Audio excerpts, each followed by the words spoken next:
So let me tell you a bit about the course and what you might expect. The first thing is that it's likely to be very different to the type of study you've done before.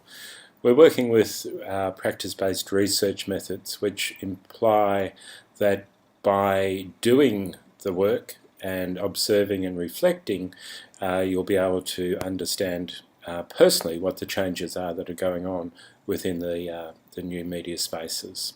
So for that end, to that end, what we want you to do is to really immerse yourself in social and participatory media. Observe and identify the key changes that are taking place, and then to think about what those changes, what the impact of those changes might be on your own practice and more generally across the sector that you're working in.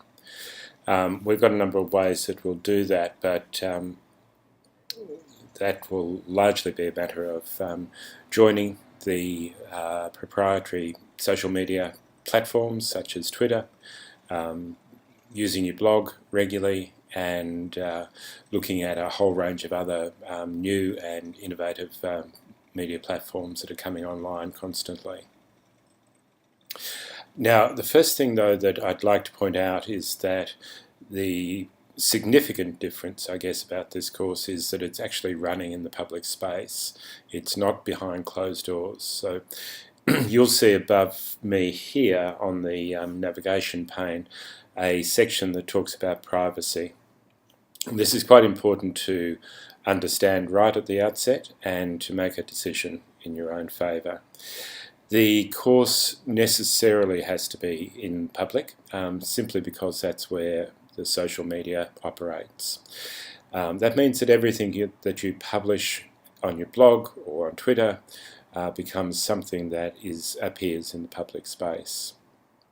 Now, I understand that for some people that can cause concern. In some countries it's against the law, for example, to make public comment, particularly on issues such as politics and social conditions.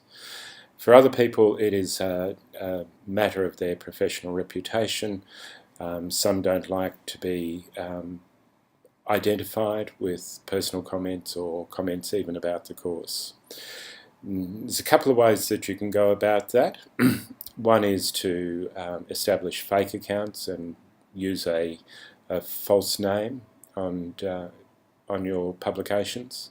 However, you should be aware that there is very little chance of fully protecting your identity. Someone with a very limited knowledge of hacking can clearly get in and track you down.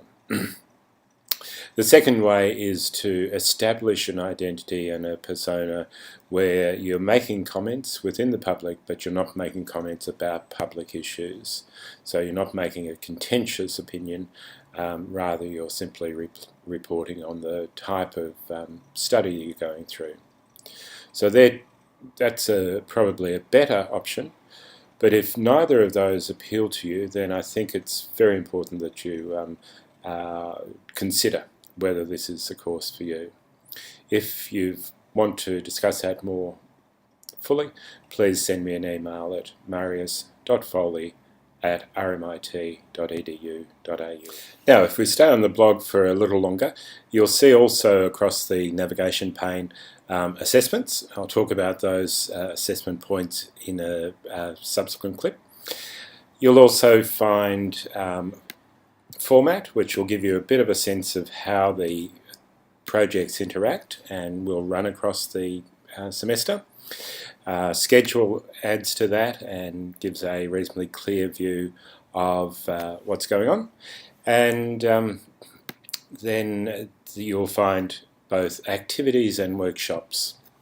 And these will be added to as we go through the program. Each week you'll be given a package on the Thursday. That package will include some form of a lecture, video or text. It will also include the activity that is relevant to that lecture or briefing, and it will conclude with a blog post that ties those two things together. So that's the way that you'll be receiving information. on the whole. Other forms of communication will be used, Twitter, etc. We'll be using to identify changes or activities, and Twitter will also be used through the lecture series. What we'd like you to do, as I mentioned in the previous post, is to respond in kind.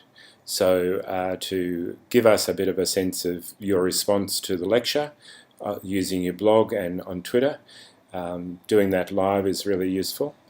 I think also writing a blog post that talks about the activities and pulls those activities together at the time rather than later.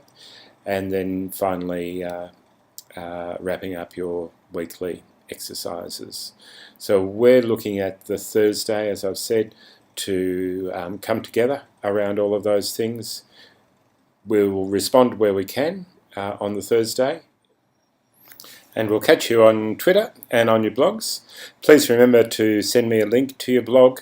When you do, let me know whether you want your name on it or if you want a fictitious name, and I'll post it to our course blog, and we'll follow you back on Twitter. Looking forward to working with you all. Bye.